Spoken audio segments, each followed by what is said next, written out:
बाई माझ्या होणाऱ्या नवऱ्याचा फोन आला हे बघायला आले तेव्हा मी म्हणले मी ग्रॅज्युएट आहे आणि मी तर 8वी फेल आहे. आता कसं होतंय काय माहित मला थोडं थोडंच इंग्लिश बी येते काही विचारू नाही होता. Hi hello Hello, hi dear.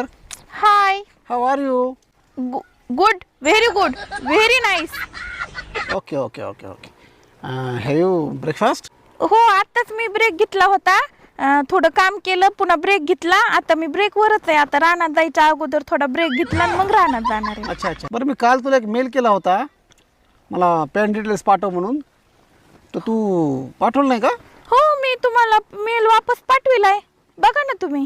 एक मिनिट. पान डिटेल्स म्हणून पाठविला होता मेल तर मी तुम्हाला वापस मेल पाठविलाय. एक मिनिट. हा तुम्ही रीड करा बरं. नवरत्न खिमाम 120 300 भातकी सुपारी चुना कमी लावा आणि डबल पान लावा. सिंगल पान मला आवडत नाही. हा राईट. काय मला मी साधे पान खातच नाही म्हणजे मी